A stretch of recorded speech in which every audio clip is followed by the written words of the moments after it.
नमस्कार दोस्तों, मैं अमरेंद्र कुमार और आप देख रहे हैं अमरेंद्र टॉक। अमरेंद्र टॉक पे हम मुख्यतः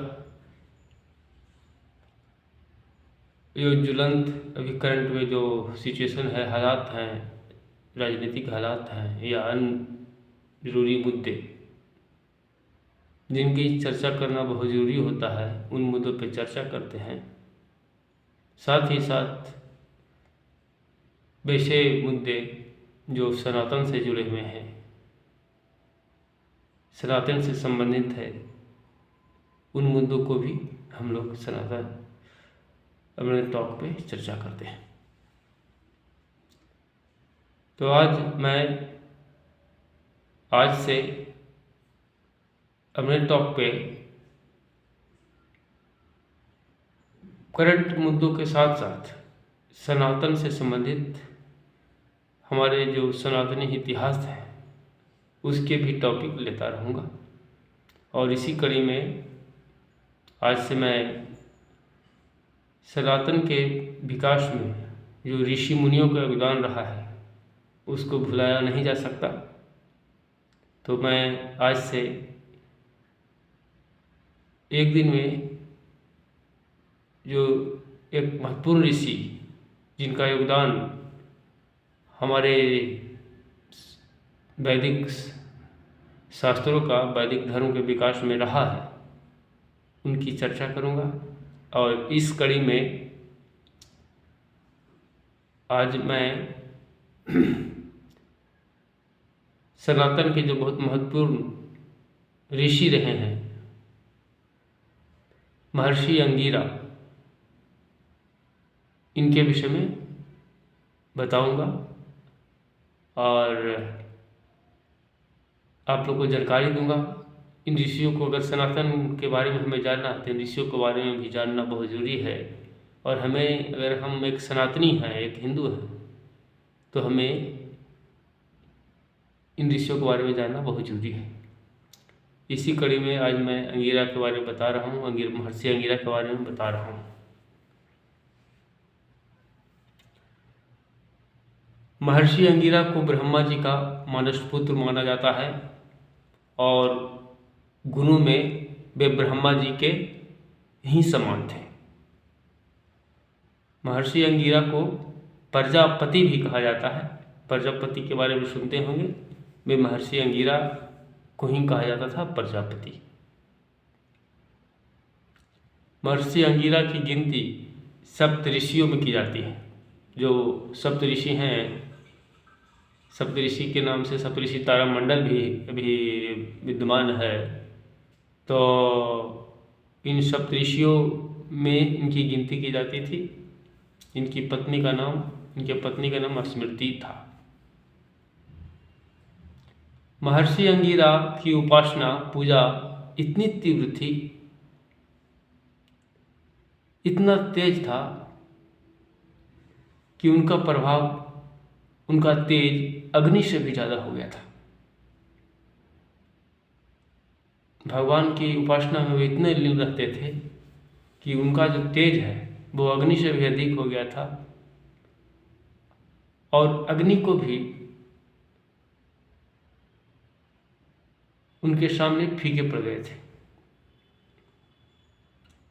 तो अग्निदेव बहुत दुखी हो गए कि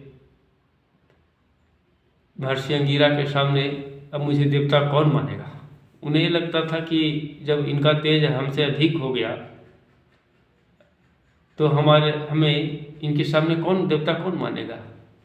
इसीलिए वो जो अग्निदेव हैं महर्षि अंगिरा से मिलने गए और उन्हें अपनी बात बताई कि हे महर्षि अंगिरा देव, आप प्रथम अग्नि हैं और मैं द्वितीय अग्नि हूँ, क्योंकि आपका जो तेज है, आपका तप है, ताप है, वो हमसे बहुत अधिक है और तेज और तप के मामले में मैं आपसे न्यून हूँ।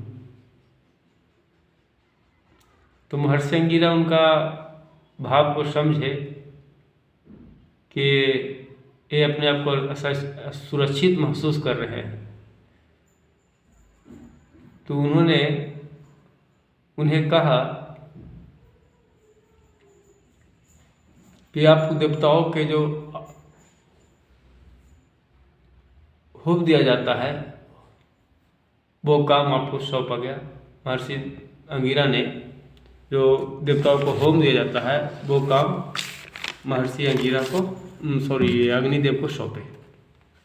तब से ही देखते हैं कि देवताओं के पास जो हम लोग हवि पहुंचाते हैं वो उसका जो अग्नि में ही डालते हैं और अग्नि के माध्यम से ही वो हवि देवताओं के पास पहुंचता है।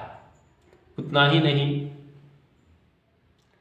अग्निदेव को अंगिरस जो देवी अंगिरा ऋषि थे वो अपना मानस पुत्र मान लिए। वही अग्निदेव आगे जाकर बृहस्पति ऋषि के बारे में सुने होंगे, वो भी बहुत बड़े महत्वपूर्ण ऋषि रहे हैं संत परंपरा में। तो अग्निदेव ही जिसे मानस पुत्र मान लिया था हमारे अंगिरा ऋषि ने,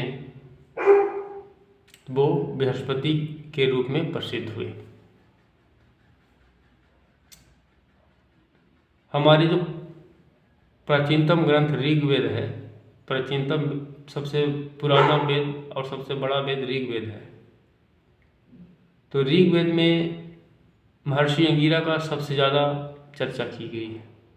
महर्षि अंगिरा, उनके पुत्र और उनके शिष्यों को सबसे ज़्यादा चर्चा की गई है। उनसे ज़्यादा किसी और महर्षि ऋषि का चर्चा ऋग्वेद में नहीं है। इतना ही नहीं, जो ऋग्वेद के 9वें सूक्त हैं उसकी प्रथम दृष्टा महर्षि अंगिरा के पुत्रों और शिष्यों को माना जाता है 9वें सूक्त का। इसके अलावा प्रथम, द्वितीय, तृतीय सूक्त का भी दृष्टा महर्षि अंगिरा के शिष्यों और पुत्रों को माना जाता है। इस प्रकार महर्षि अंगिरा हमारे सनातन परंपरा में सबसे पुराने संत के रूप में, ऋषि के रूप में स्थापित हैं। आशा करता हूँ आपको ये ज्ञान अच्छा लगा होगा, और अगर आपको ये ज्ञान अच्छा लगा तो इसे लाइक कीजिए, चैनल को सब्सक्राइब कीजिए, ताकि मैं इसी तरह से सनातन से संबंधित अन्य ऋषियों के बारे में और अन्य सनातन संबंधित जानकारियाँ, ज्ञान जिसे आम सनातनी को जानना जरूरी है के बारे में बताता रहूँगा। तब तक के लिए नमस्कार, जय हिंद, जय श्री राम, वंदे मातरम।